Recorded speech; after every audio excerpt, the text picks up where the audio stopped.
मंच में हमारे इस प्रदेश के पूर्व मुख्यमंत्री और देश के कैबिनेट मंत्री के रूप में, इस झारखंड के राष्ट्रीय चेहरा के रूप में आदरणीय अर्जुन मुंडा जी मंच में हमारे बीच, हमारे प्रदेश के विधानसभा के हमारे विपक्ष के नेता आदरणीय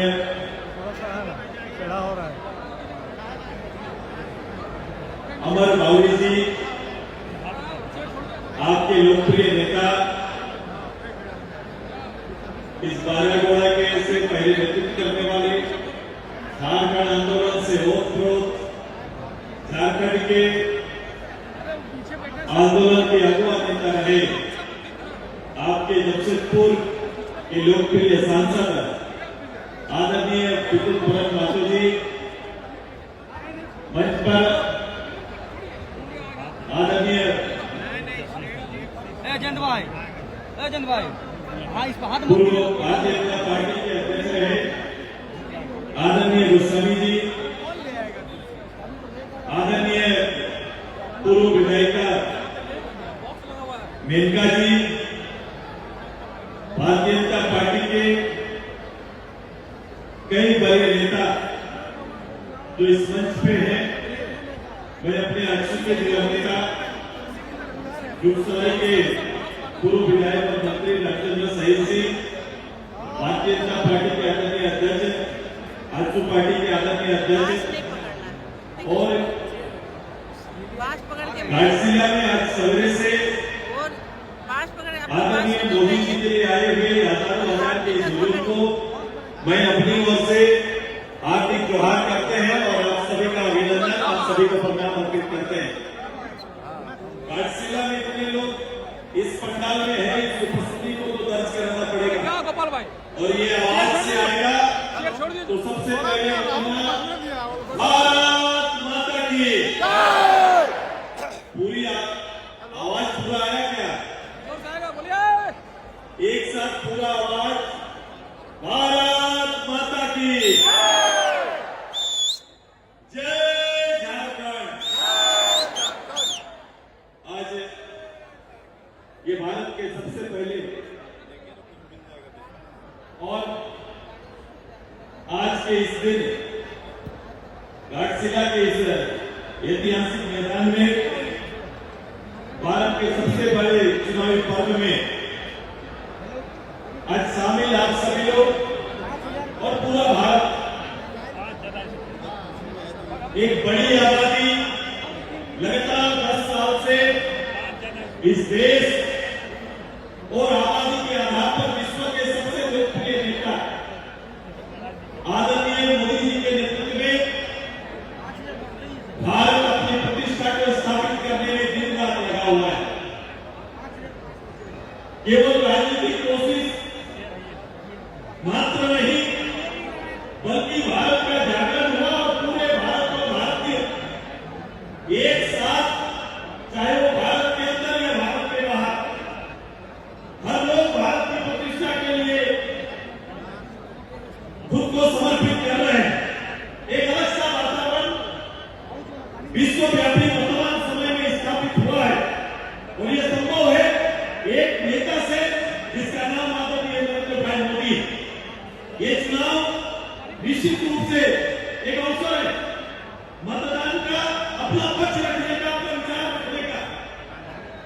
अगर आज के दिन में मात्र केवल एक पक्ष का विचार होता तो निश्चित रूप से देश की 70% आबादी एक साथ एक पक्ष में अपना मतदान कर देते, लेकिन हमारा विधान इस तरह का है नहीं।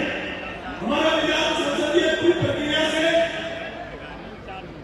लोकसभा तक पहुंचकर फिर प्रधानमंत्री चयन का है, लेकिन इस पूरे प्रक्रिया का और प्रक्रिया का है कुछ भी हो, आपके इस वोट का अर्थ मात्र एक है, वो देश के प्रधानमंत्री का चयन है और देश के प्रधानमंत्री चुनने का अवसर है। अब यदि देश के प्रधानमंत्री चुनने का अवसर है तो हमारी सोच उसी स्तर का होना है वो कभी भी ये कोशिश नहीं कर रहा है कि आदरणीय हमारे प्रधानमंत्री के समकक्ष में देश के अंदर कोई चेहरा स्थापित करे या कहे कि मोदी जी का विकल्प के रूप में हमको सामने लाते। क्योंकि ऐसा प्रतिपक्ष के अंदर में न कोई नेता है न नेतृत्व है, न प्रतिपक्ष का ऐसा कोई नीति है। अगर ये तीनों नहीं है तो उन्होंने एक वातावरण बनाने का कोशिश किया है, वो बीच में नहीं किया है। क्षेत्रीय आधार पर अलग अलग जगह पर अलग अलग भाषा अलग अलग कमिटमेंट करने लगते हैं।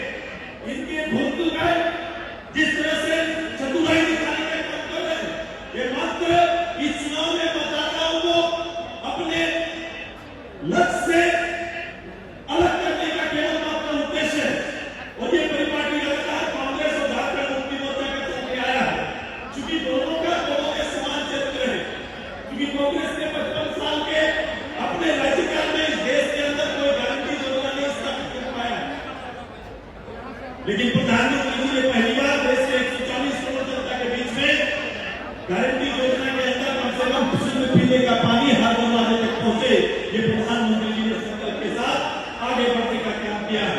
प्रधानमंत्री जी ने इतनी बड़ी आबादी के लिए हेल्थ सिस्टम तैयार किया और हर किसी को 5 लाख का एक करोड़ देने का काम किए। हर गरीब के लिए प्रधानमंत्री आवास योजना का गारंटी योजना किए।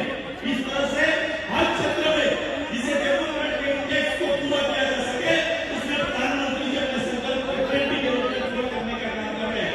लेकिन अगर हम उल्लेख करें 55 साल के इतिहास को, 55 साल के कांग्रेस के राज को, तो एक भी योजना आपको नहीं मिलेगा। लेकिन एक योजना मिलेगा कि सामाजिक तौर पर वोट बैंक के आधार पर कहीं न कहीं धर्म और जाति के आधार पर मुस्लिम के लिए लोगों को मूल काम से, मूल विजन से, मूल रूप से हटाने का काम किया है।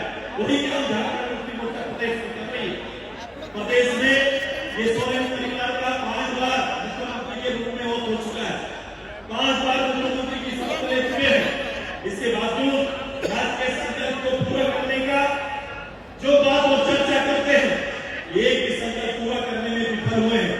लेकिन अपनी परिपाटी को स्थापित करने में वो सफल हुए हैं। आप मुझसे पूछेंगे कि परिपाटी क्या है?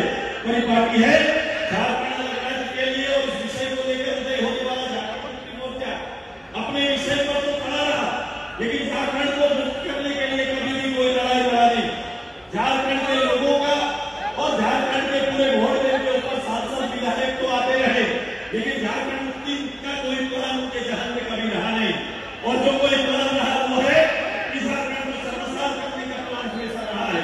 हम संयुक्त बिहार में भी हमारा राष्ट्रीय चेहरा बनकर जब इन्हें अवसर मिला तो 93 में इन्होंने प्रदेश के नेतृत्व को शर्मसार किया है।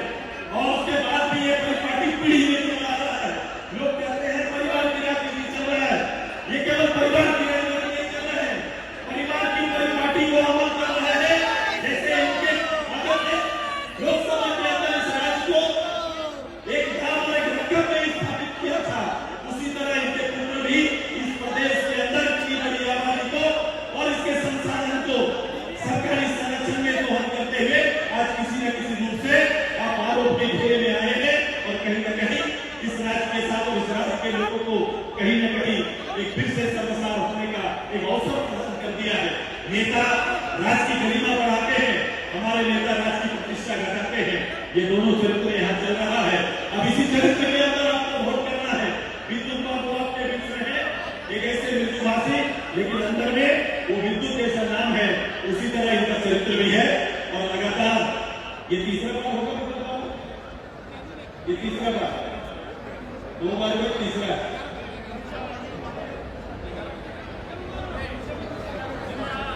तीसरा बार विद्युत बाबू को अपना वोट देकर दिल्ली भेजने का काम करेंगे। एक कंपटीशन चल रहा है, मैंने बाबूलाल जी से भी कहा था जनता में, एक कंपटीशन चल रहा है। हमने जहां भारत का लक्ष्य एनडीए ने 400 रखा है, तो इस प्रदेश के लिए हमारा लक्ष्य 14 के 14 सीटें। लेकिन स्पर्धा इस बात को लेकर है, स्पर्धा यह है कि कौन कितनी बड़ी अंतर से जीत लेता है। निश्चित रूप से जब हम लोग आपस में बैठेंगे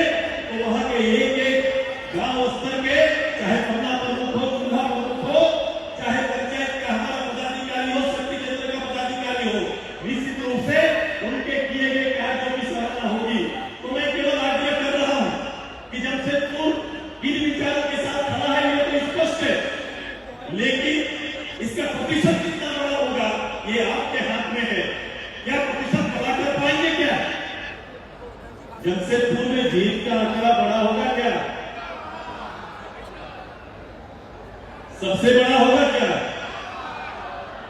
सबसे बड़ा कर पाएंगे क्या? कितना? पिछले बार